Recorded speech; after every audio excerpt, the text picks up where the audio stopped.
Buenas tardes a todos y bienvenidos a esta sesión sobre docencia. Esta es una cita anual ineludible. Todos los años el Comité Científico del Congreso hace un hueco para que hablemos de docencia. Y este año tan especial no podía faltar. Hemos vivido una avalancha de oferta formativa online abrumadora.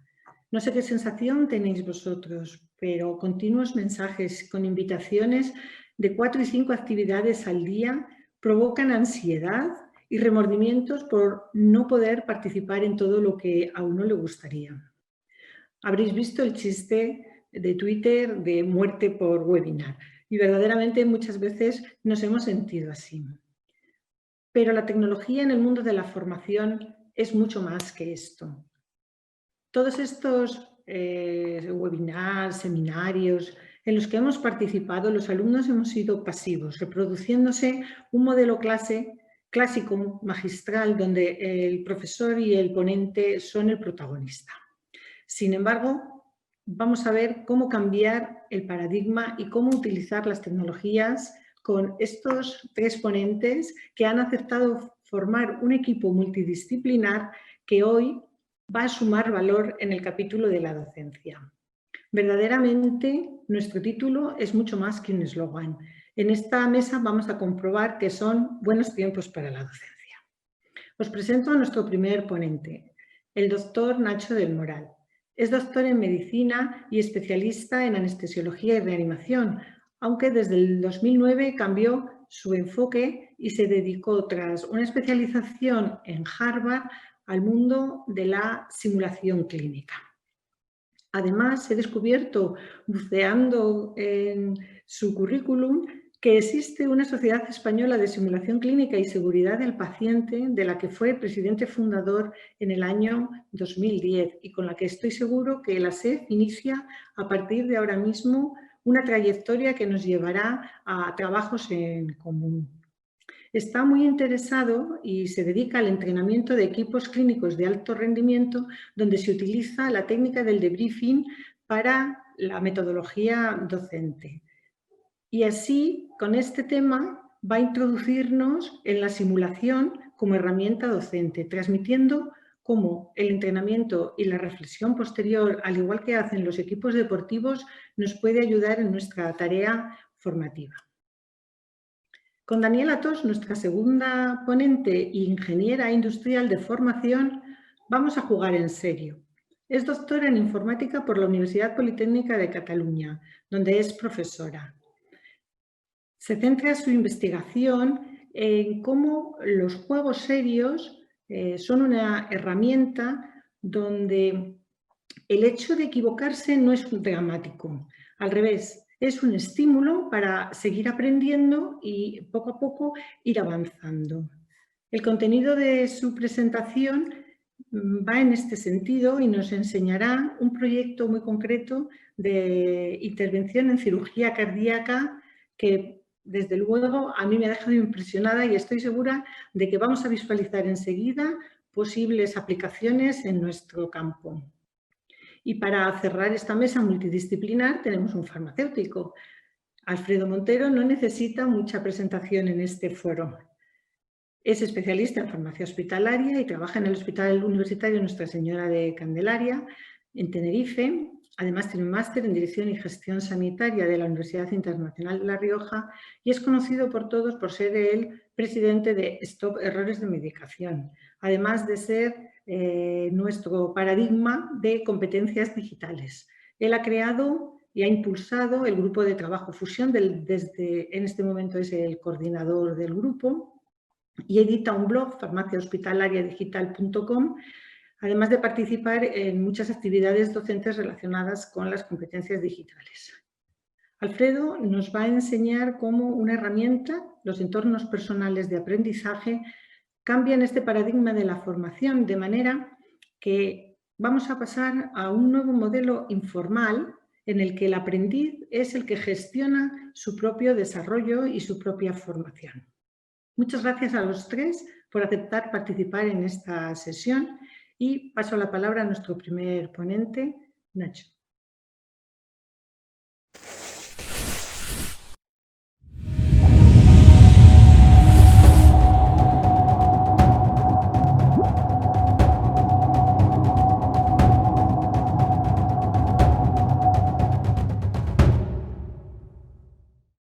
Muy bien, ¿qué tal? Muy buenas a todos. Gracias por vuestra presencia virtual.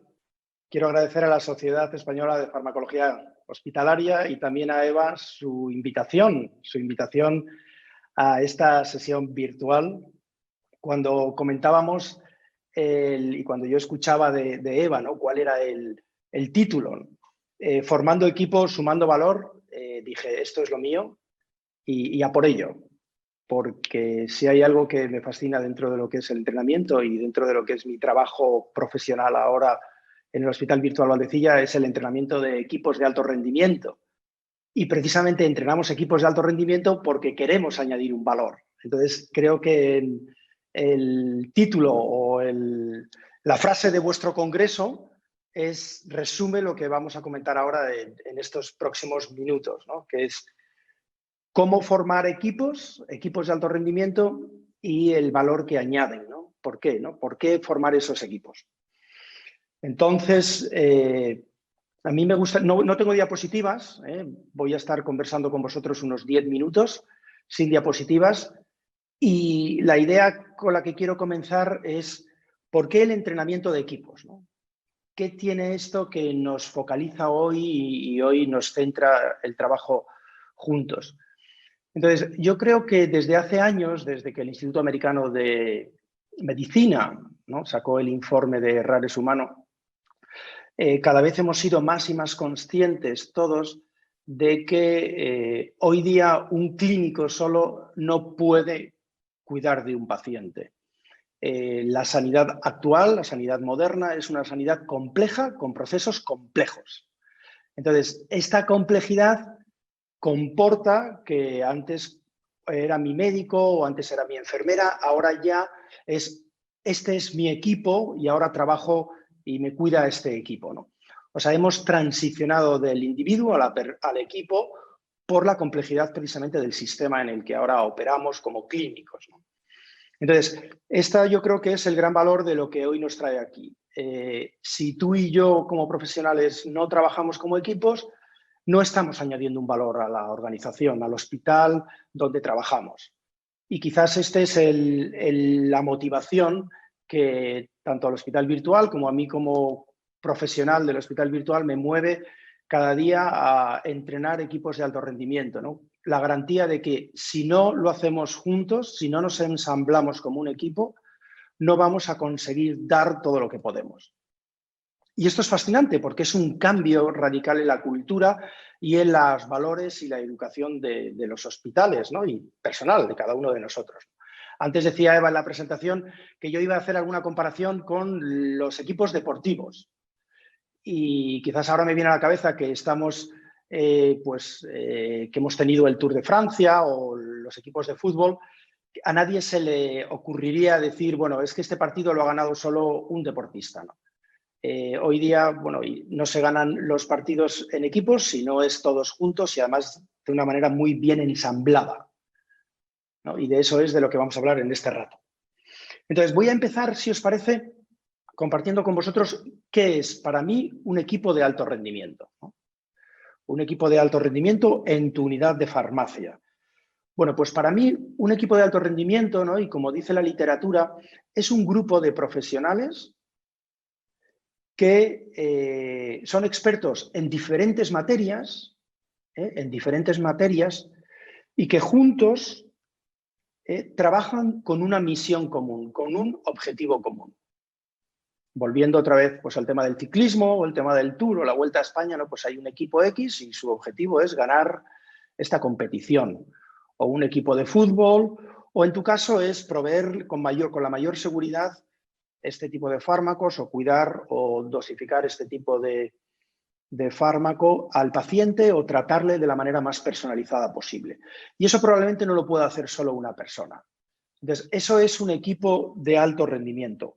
Grupo interprofesional, diferentes áreas, ¿no? Yo creo que eso genera una enorme riqueza, pero además común misión, diferentes expertises, común misión. Entonces, eso es para mí la definición. Y vuelvo otra vez a la frase, ¿no? Que importa y que genera este congreso. Formando equipos, sumando valor. ¿Cuál es la grandeza del equipo de alto rendimiento? La grandeza del equipo de alto rendimiento es que juntos consiguen llegar a algo que separados no podrían. Y eso es, creo que, muy potente. Y en nuestro ámbito sanitario, hospitalario, significa que si tú y yo como profesionales trabajamos juntos, estamos seguros de que el impacto en el paciente será mejor, mayor.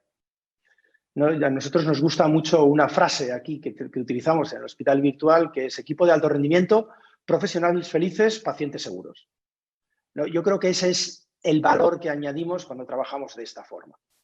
Que podemos engranar a un grupo de profesionales con diferentes perspectivas en torno a una misma misión y que esa misión genera un mayor y un mejor impacto en el paciente. Entonces, ¿cuáles son, de alguna manera, las características que yo veo pensando en un equipo de alto rendimiento, ¿no? O sea, un equipo de alto rendimiento tiene algo muy concreto y muy específico. Y es que todos los miembros se apoyan unos a otros con el objetivo de conseguir esa misión.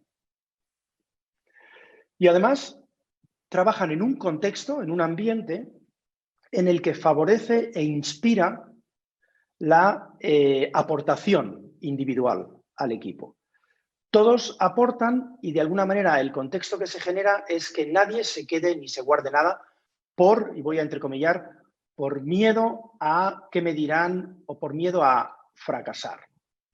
Este es un concepto que acuñó hace muchos años Amy Edmondson, catedrático en la Escuela de Negocios de la Universidad de Harvard, que es el concepto de seguridad psicológica.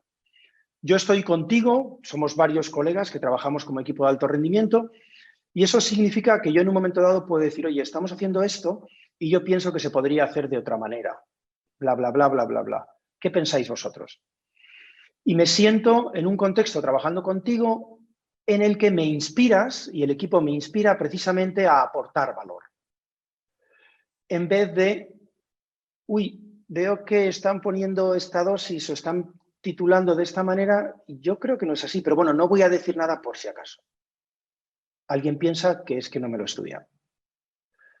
Son los dos polos opuestos de un equipo de alto rendimiento donde todo se comparte y todo se conversa versus un grupo de personas cuyo interés es salvarme yo a mí mismo y entonces intento callar y guardarme.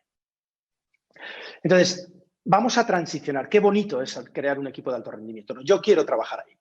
Entonces, efectivamente, es muy potente, tiene resultados enormes y muy, voy a decir, de gran impacto para la salud y a la vez generar este tipo de equipos es un enorme desafío, ¿no? Y quizás si yo cierro los ojos, tú cierras los ojos y visualizas el contexto donde trabajas, puedes pensar qué bonito lo que Nacho me está contando y qué complejo crear este tipo de cultura, ¿no? Y es verdad que lo es, no vamos a ser ingenuos. ¿Y por qué es verdad que es un gran desafío? Porque el crear equipos de alto rendimiento para sumar valor significa que tenemos que conversar sobre valores, sobre comportamientos y sobre actitudes. Entonces, esto no es algo que se aprenda solo en los libros. Es más, solo con los libros uno no puede generar un equipo de alto rendimiento. Y aquí viene la conexión que antes hacía Eva al comentar mi presentación con la simulación clínica, ¿no? Nosotros llevamos 12 años utilizando la simulación clínica como herramienta docente para crear espacios y oportunidades para que grupos de profesionales se transformen en equipos de alto rendimiento. ¿Y cuál es la fuerza que tiene esta metodología? Os comentaba, ¿no? Es difícil crear equipos de alto rendimiento a través de los papeles, a través de los libros. Entonces, ¿cómo lo podemos hacer, Nacho? Bueno, pues una de las metodologías que nosotros utilizamos es el aprendizaje experiencial. ¿Qué significa eso? Eso significa que equipos intactos de profesionales que trabajan juntos con una misión común generan y viven experiencias y desafíos similares a los reales en un contexto simulado con el objetivo de desarrollar sus habilidades de transformación en equipos. Y eso lo hacemos a través de una palabra que antes también Eva, en mi introducción, ha comentado, que es el debriefing. Entonces, el debriefing es una conversación que tiene como objetivo transformar la experiencia de la simulación en aprendizaje. En aprendizaje del equipo, no en aprendizaje individual únicamente, sino en aprendizaje colectivo, de todos aquellos que de una manera estamos reunidos porque tenemos una misión común. Entonces, esto es lo que llamamos aprendizaje experiencial, que es una teoría definida por Michael Kolb. Kolb fue un pedagogo que desarrolló esta idea de que los adultos aprendemos fundamentalmente cuando hacemos y cuando reflexionamos sobre lo que hacemos, para conceptualizar una serie de ideas con las que luego vamos a experimentar y a poner en práctica para así crecer como equipos y establecer esa relación que significa el equipo de alto rendimiento, ¿no? Entonces, la simulación clínica es una herramienta docente que encaja muy bien en la teoría del aprendizaje experiencial del adulto. Entonces, por eso, el que tú y yo utilicemos herramientas como la simulación para generar oportunidades de trabajo en equipo y después poder reflexionar a través del debriefing en cómo hemos tomado decisiones, cómo nos hemos relacionado y cómo hemos compartido las observaciones de cada una de las personas del equipo y la hemos integrado para generar un plan común, es de alguna manera donde yo veo la grandeza y la potencia de la simulación clínica como herramienta para generar equipos de alto rendimiento. Y esto también es así porque los hospitales, lógicamente, no están diseñados para el entrenamiento. Los hospitales están diseñados para cuidar pacientes. Entonces, entrenar equipos de alto rendimiento en el hospital es muy complejo. Es como si queremos entrenar un equipo deportivo el día de la competición. Eso es muy difícil, ¿no? Por eso se entrenan previamente a la competición para generar y establecer ese plan, esa estrategia común. De alguna manera, este es el significado de la simulación clínica en los equipos clínicos de alto rendimiento. Y esto es lo que yo quería compartir con vosotros. Estaremos aquí pendientes junto con Eva y el resto de panelistas para leer vuestras preguntas, para contestarlas y abrir la discusión. Muchas gracias por estar ahí y seguimos en contacto. Muchas gracias, Nacho, por compartir con nosotros estos nuevos conceptos. De alguna manera todos trabajamos en equipos multidisciplinares, pero tendremos que aprender a dar este salto a los equipos de alto rendimiento. Y como todo, pues tiene su método y supongo que te tendremos ahí ya apuntado como referente. Recordar a todos los congresistas que vamos a dejar el coloquio para el final y que las preguntas a nuestros ponentes las podéis ir haciendo a través de la plataforma. Bueno, como ya os presenté al principio, nuestra segunda ponente es Dani Tost. Vamos a cambiar ahora también de perfil profesional porque esta sesión también es de alto rendimiento y pasamos a una ingeniera industrial con su Jugando en Serio. Adelante.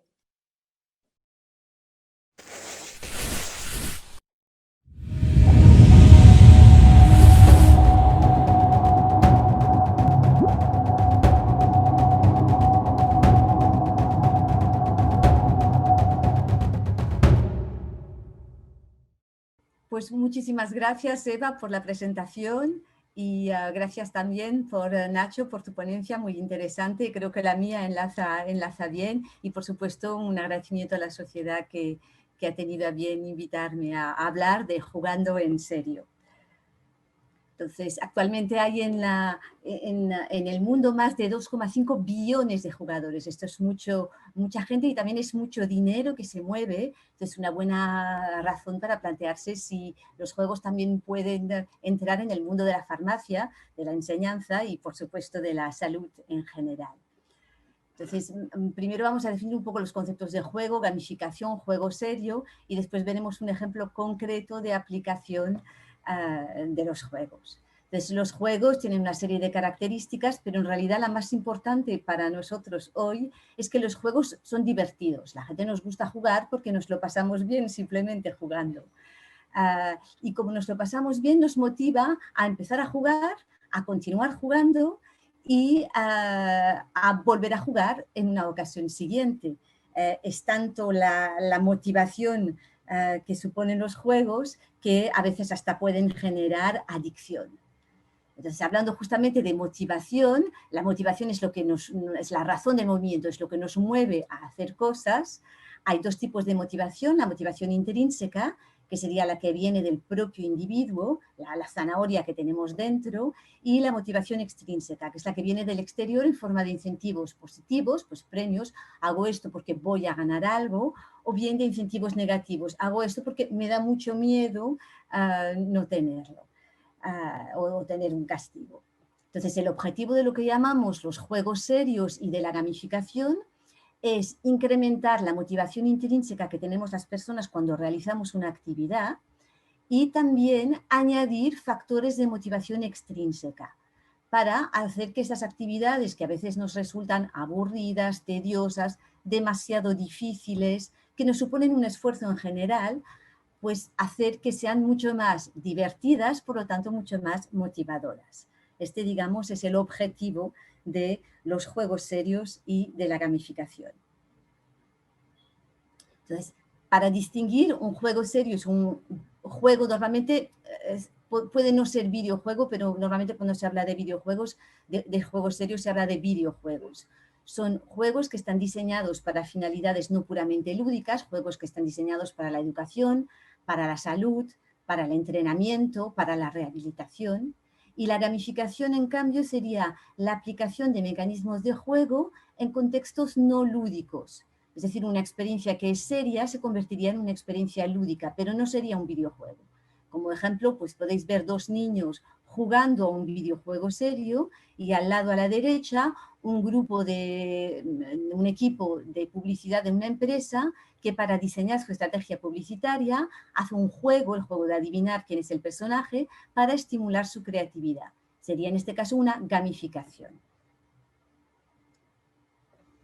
Entonces, los juegos serios, os voy a dar un ejemplo que no es mío, justamente para abrir el campo.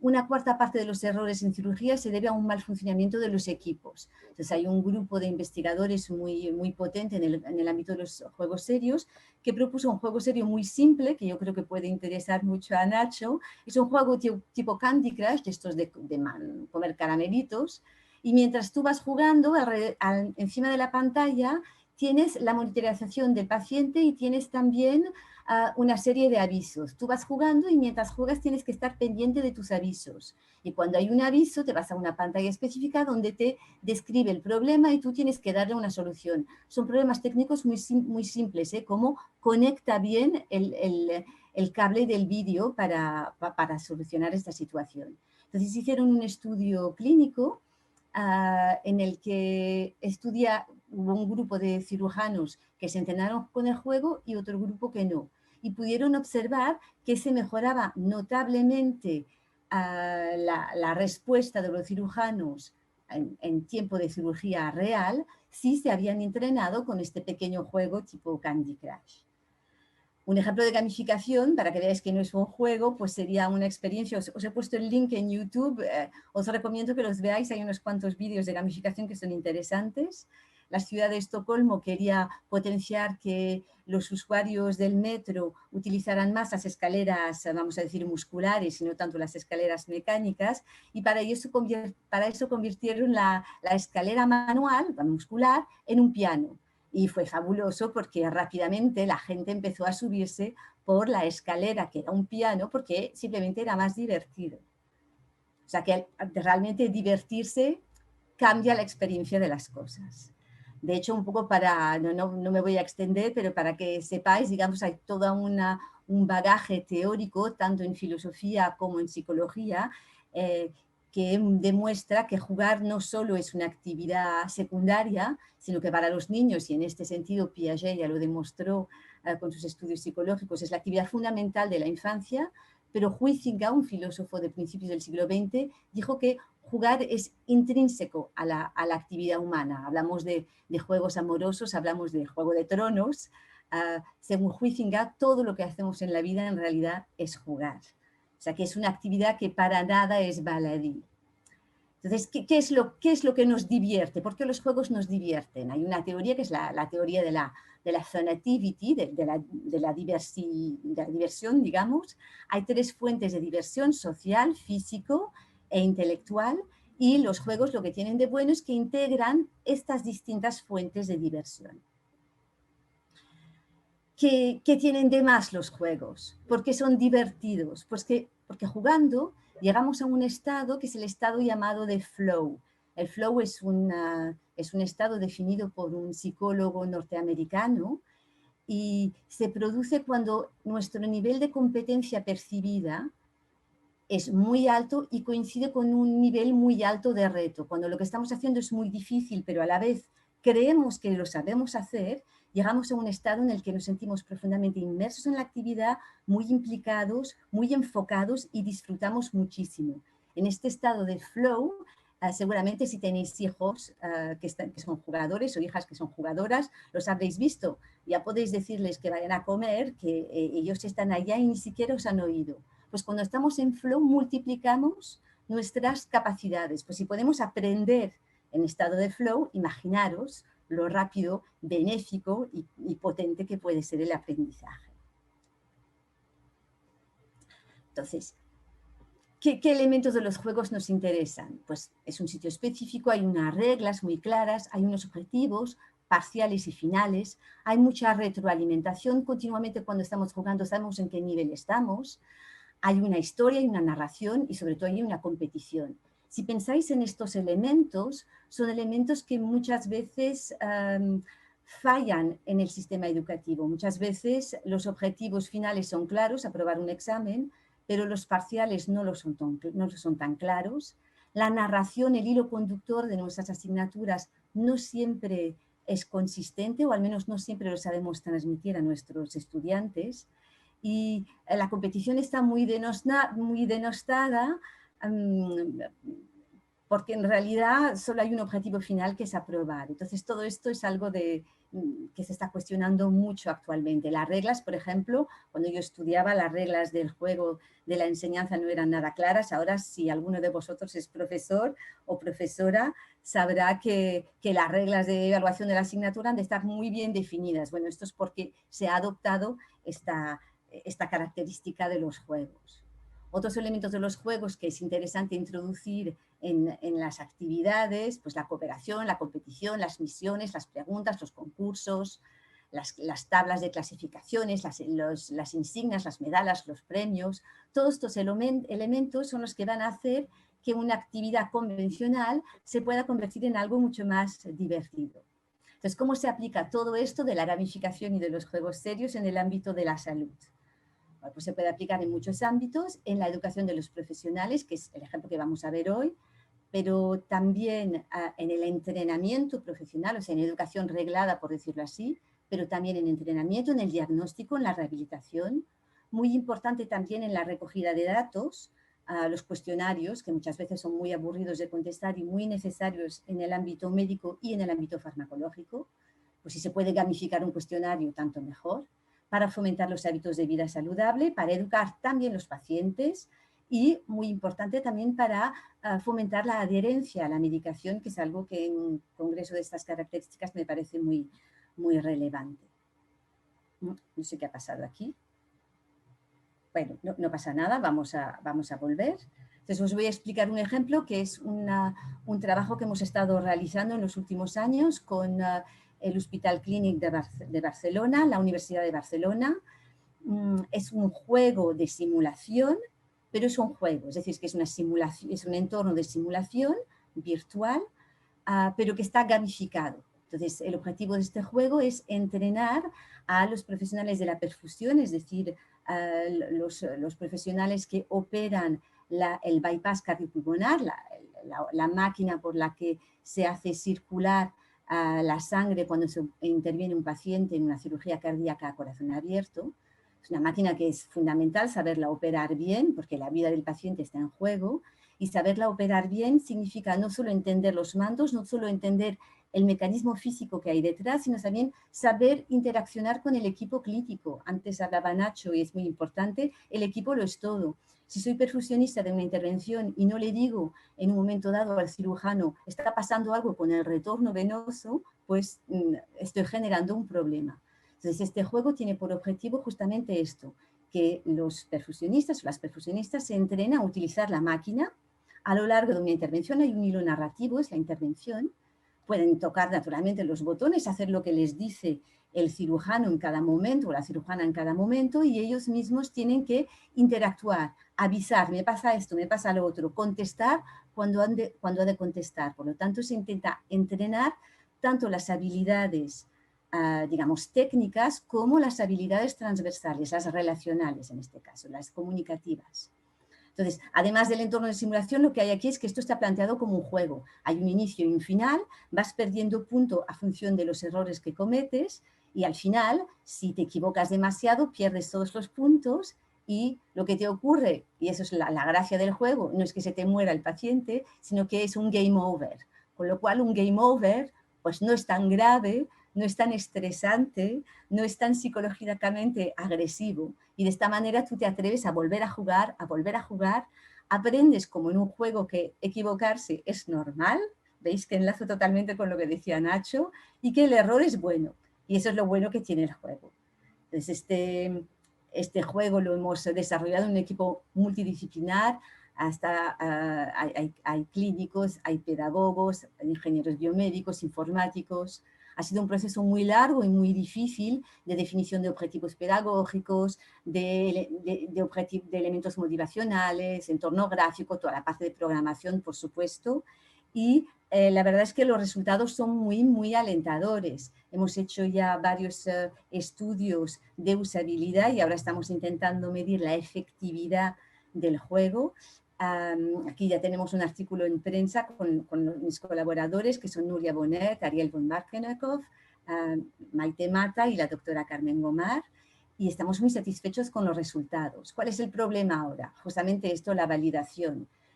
¿Cómo podemos demostrar que herramientas como estas son efectivas? ¿Cómo podemos romper las reticencias que tienen los usuarios a incorporarlas en sus planes de estudios? Bueno, aquí hay un tema abierto, que es un tema de debate que creo que es importante. Y hasta aquí es lo que os quería explicar. Muchas gracias, Dani.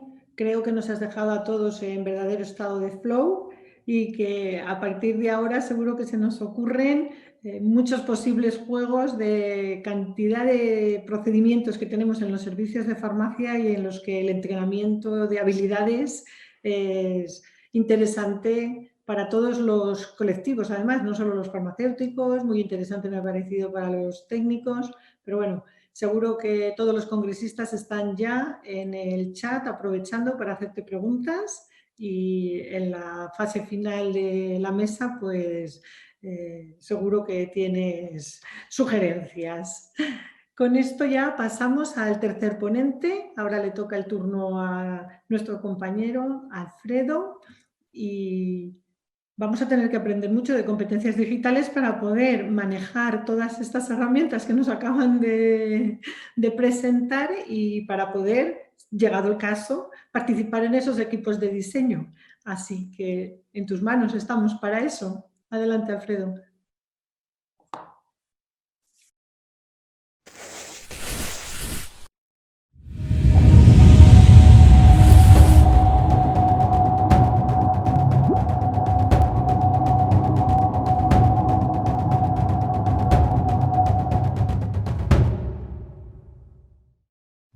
Hola, muy buenas tardes a todos. Muchas gracias en primer lugar a Eva por haber moderado y estar moderando también la mesa, a mis compañeros, que me ha parecido muy interesante lo que han comentado. Me encanta toda la simulación clínica y los Serious Games, que conocía un par de ellos.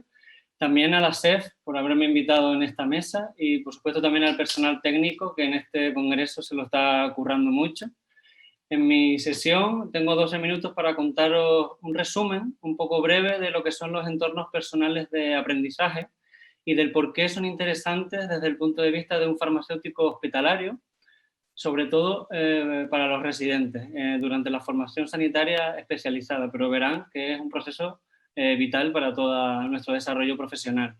También veremos algunos ejemplos de cómo podría ejecutarse un entorno personal de aprendizaje con una herramienta que nosotros en el servicio de farmacia llevamos utilizando ya muchos años y que se llama Symbaloo.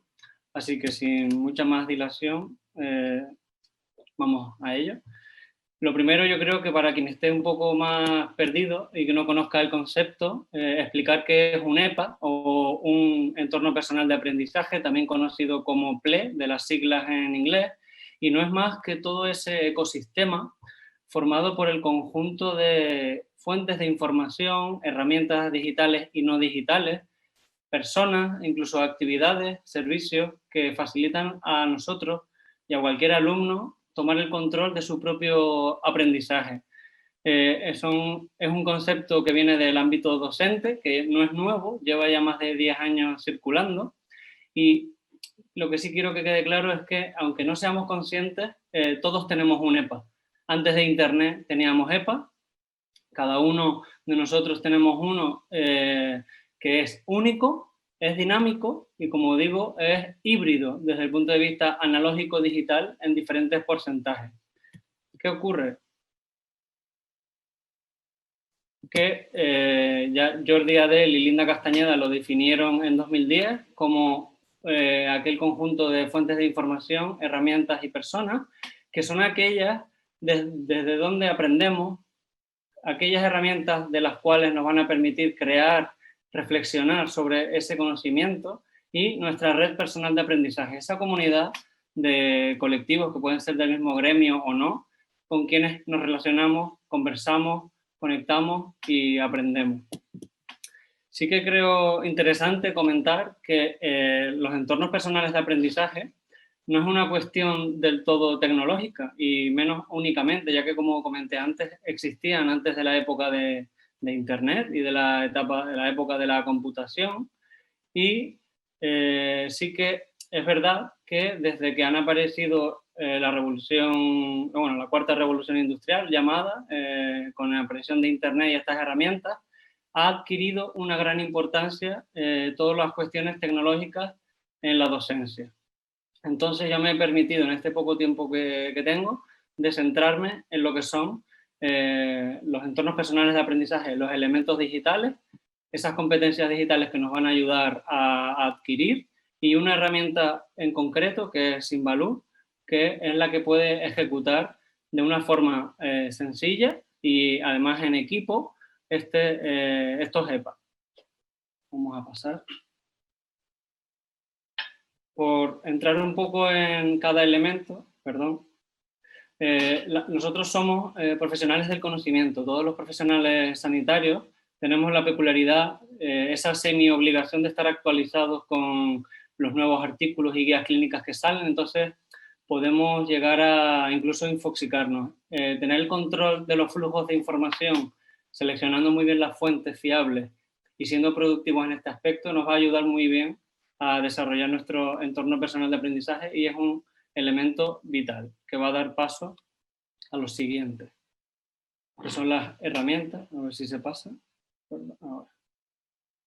Las herramientas hacen referencia a todos esos recursos que utilizamos, tanto analógicos como digitales, para crear, para desarrollar nuestra creatividad y reflexionar. O sea, cualquier herramienta que nos ayude a investigar, a desarrollarnos en el ámbito académico, a hacer artículos, expresarnos, expresar a otros compañeros lo que hemos aprendido.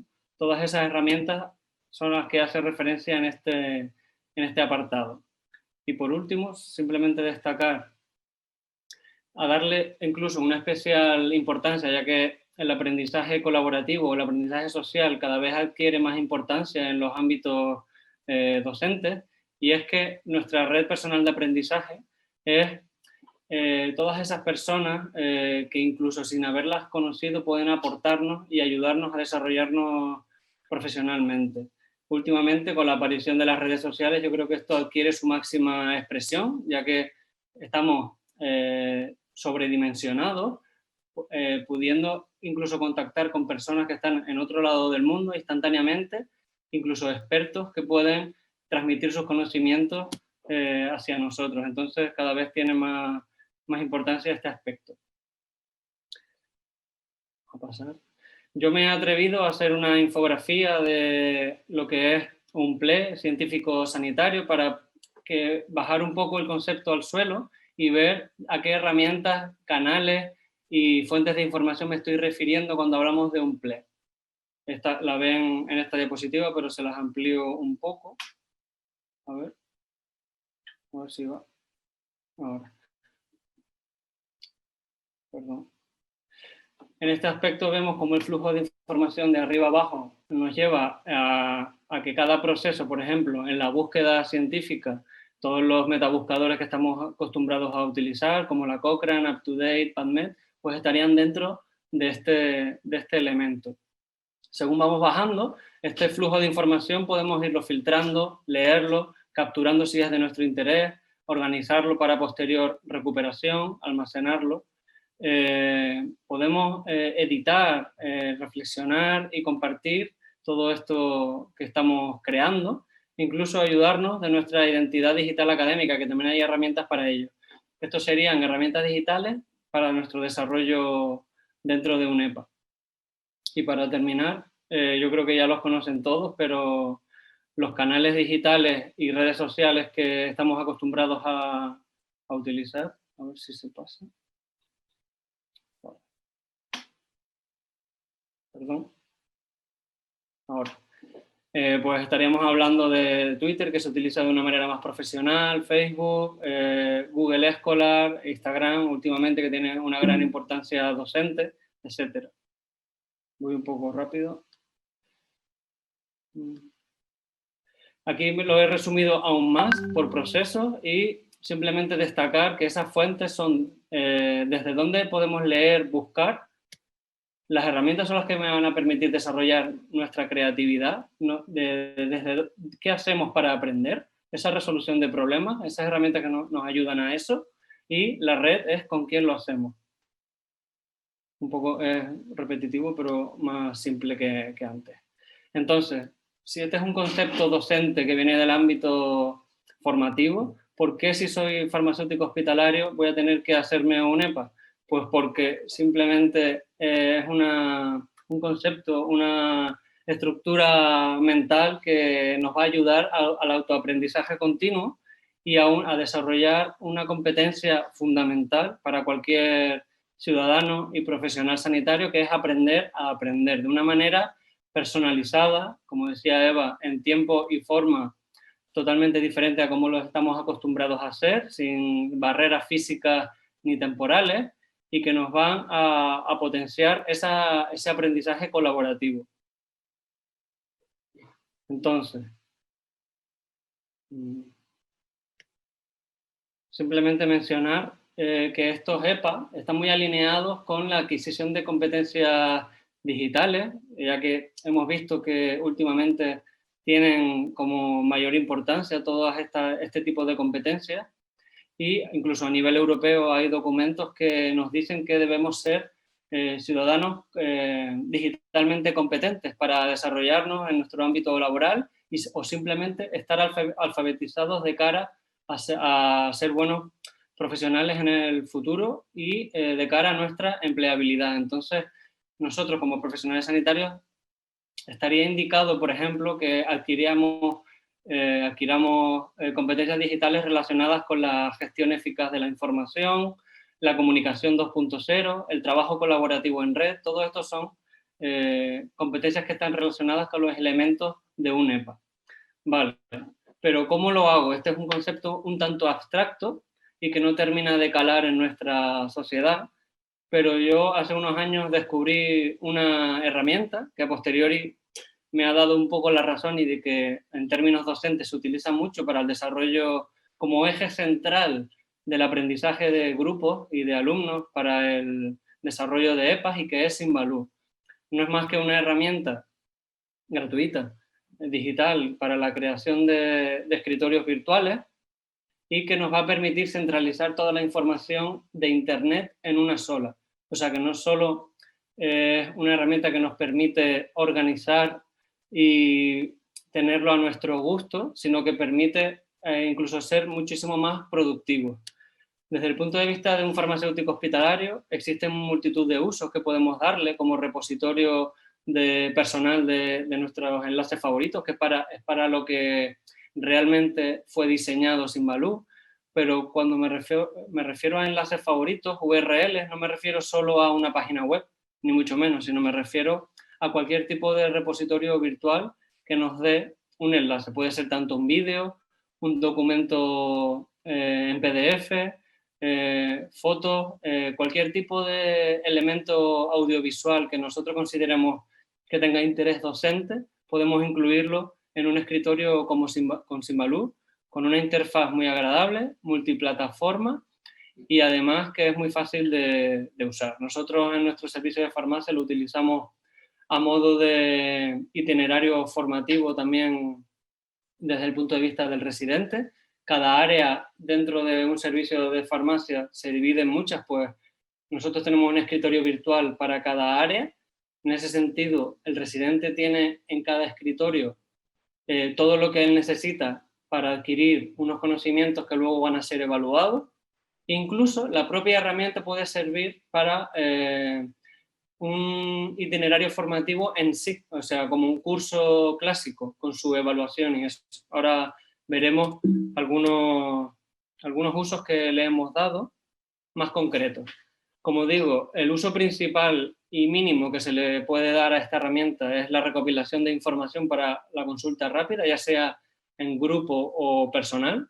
Yo lo uso también de manera personal, privada. Esto es interesante porque lo tienes todo actualizado, dinámico, de manera muy sencilla. También, como digo, también potencialmente utilizable para creación de itinerarios formativos. Nosotros solo tenemos experiencia por ahora con un curso de competencias digitales en salud que hemos hecho no solo para farmacia hospitalaria, sino para todo el hospital. Los residentes nuevos que entran, pues le damos también un curso presencial, pero que es guiado a través de esta herramienta. Y ya que se puede dividir por secciones, por colores, como ven en la diapositiva, y diferentes tipos de materiales, puedes compartir un Google Drive con ellos, puedes darle un montón de material docente, pues de esta manera lo tienen todo en un simple enlace. Pasamos a la siguiente. A ver. Ahora. También, creo que me salté una, sí. Perdón. También me gustaría destacar el uso que hemos hecho a términos de con un equipo clínico, que en este caso es del PROA. Con esto destacar que la inclusión de enlaces y de material en cada escritorio virtual no tiene por qué ser solo de un administrador, sino si se considera útil que todas las personas puedan acceder, incluso editar ese escritorio, como en el caso de un equipo clínico que quiera ir actualizando guías clínicas, calculadoras médicas, diferentes tipos de documentación, pues lo tiene disponible y de muy fácil uso para cualquier persona. También no solo nos centramos en los profesionales sanitarios a la hora de desarrollar un entorno personal de aprendizaje, sino también con los pacientes. Nos hemos puesto en el lugar de los pacientes y cómo ellos les gustaría tener, en base a una patología, en este caso VIH, responder a diferentes preguntas, adquisición de conocimientos y consulta rápida de información, preguntas y respuestas, por ejemplo, pues hemos hecho a través de esta herramienta un entorno en Simbaloo para dárselo a modo de prescripción online de una web. Y el feedback es bastante positivo porque incluso ellos te dicen que metamos páginas web y eso está bastante interesante. Y a nivel creativo, pues también decir que esto es libre y a mí se me ocurrió crear una pirámide de la evidencia de Haynes, que no sé si la conocen, pero es simplemente una pirámide que ordena en la base de la pirámide las fuentes de información de medicina basada en la evidencia de mayor volumen, pero de menor evidencia científica, es decir, la literatura gris, por ejemplo, hasta el pico, que serían los buscadores, sumarios y sistemas tipo Cochrane, tipo UpToDate, que tienen un menor volumen de información, pero de mayor evidencia, de tal manera que a la hora de afrontar una búsqueda científica podamos ir de arriba a abajo y todo de manera digital. Esto lo menciono porque la tenemos libre en mi Symbaloo y todo el mundo puede acceder a ella de una manera gratuita y instantánea, vamos. Por no excederme mucho de tiempo, que si no Eva me mata, pues 3 conclusiones. Creo que quede claro que ser consciente de nuestro EPA, porque todos tenemos un EPA, aunque no seamos conscientes, nos hace y nos hará mejores profesionales, seamos sanitarios o no. Yo creo que necesitamos invertir, aunque sea, ya no digo dinero, digo tiempo, en competencias digitales y en algo de dinero, a lo mejor sí, en tecnología formativa. Y simplemente destacar Symbaloo como un eje central, gratuito y de muy fácil uso para el desarrollo y para empezar de cero un EPA, tanto si eres farmacéutico como si eres residente o como si eres médico o ingeniero informático como mis compañeros de mesa. Así que despedirme y dar las gracias dejando mi contacto y, por supuesto, disponible para responder cualquier pregunta que considere el público. Muchas gracias, Alfredo. Con tu intervención, desde luego, queda claro que son buenos tiempos para la docencia y que tenemos muchas tareas por delante y muchas nuevas competencias que adquirir, desde luego, con la ayuda de estos grandes profesionales de otros ámbitos que nos van a dar siempre una visión diferente. Y ahora vamos a pasar al debate. Aquí habrán llegado las preguntas y a partir de ahora estamos ya todos en línea. Os saludamos ya en directo a todos y aquí estamos preparados para el debate. La primera pregunta es para Nacho. ¿Habéis desarrollado en el hospital virtual alguna actividad con farmacia hospitalaria? Y en ese caso, ¿a quién se dirigió? ¿A qué colectivo profesional?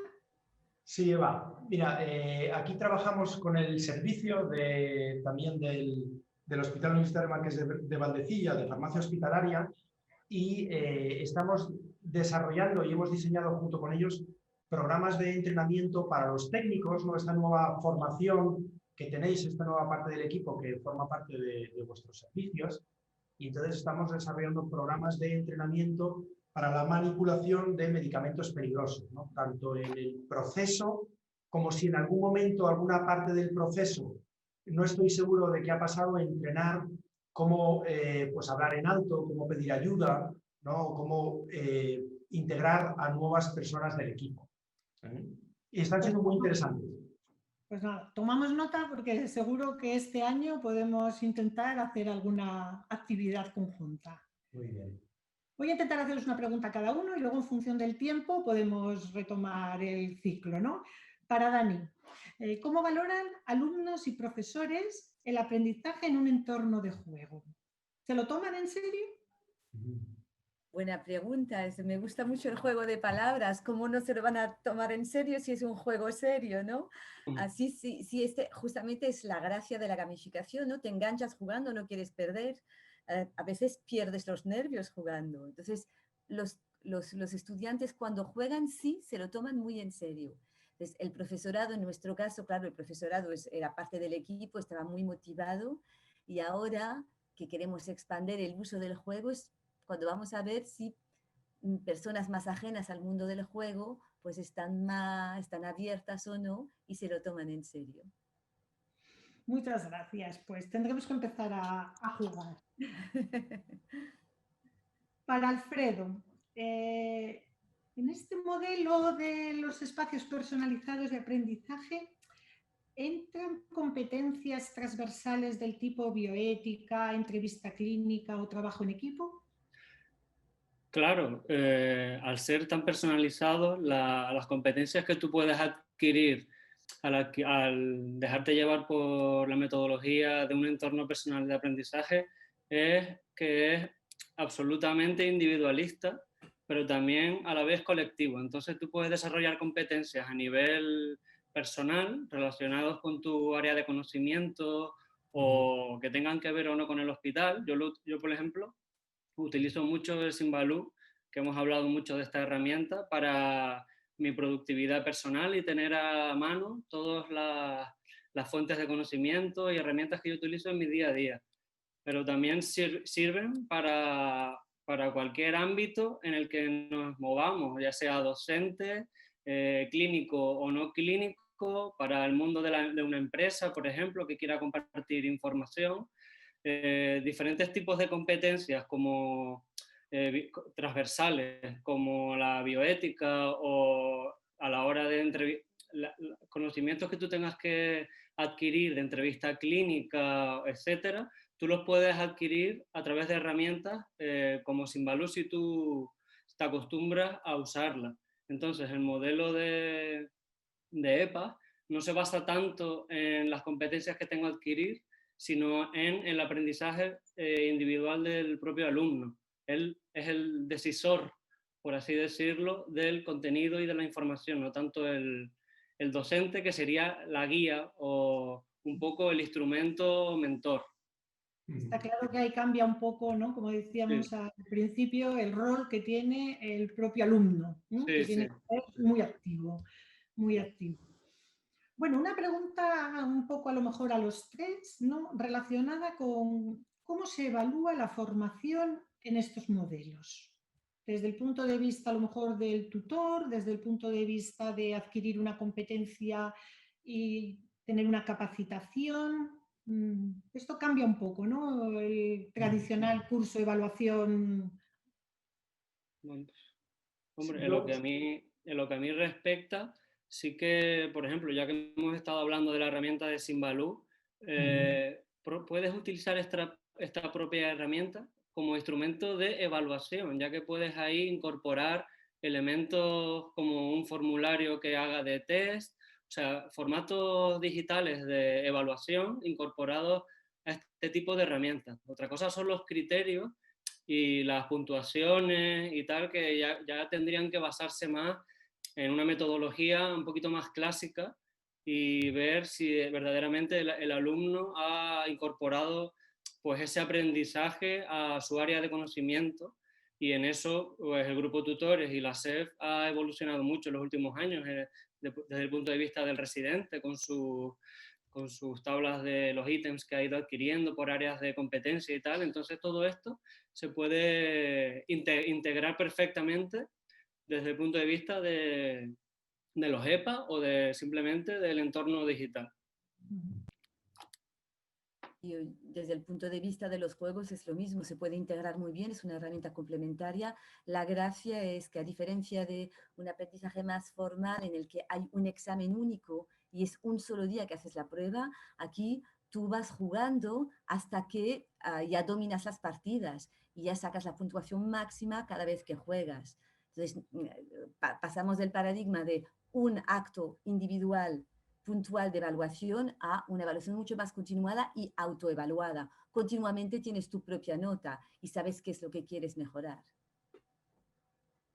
y yo brevemente, o sea, con la simulación lo que podemos hacer es poner al residente a practicar una EPA determinada, ¿no? Una situación concreta, y por observación, ¿no, Eva? Como antes hablábamos, por observación el tutor puede ir viendo cómo va desarrollando tanto su pensamiento crítico como también sus habilidades para conseguir el estándar, ¿no?, de cuidado, ¿no? Y como antes decía Alfredo, claro, la clave está en encontrar una herramienta validada.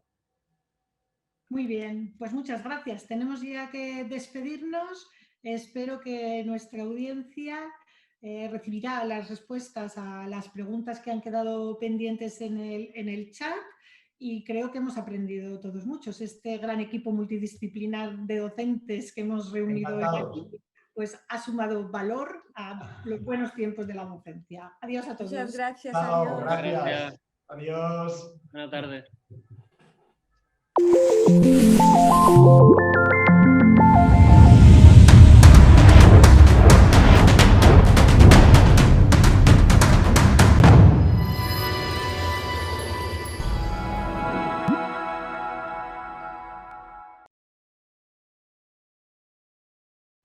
Thank you.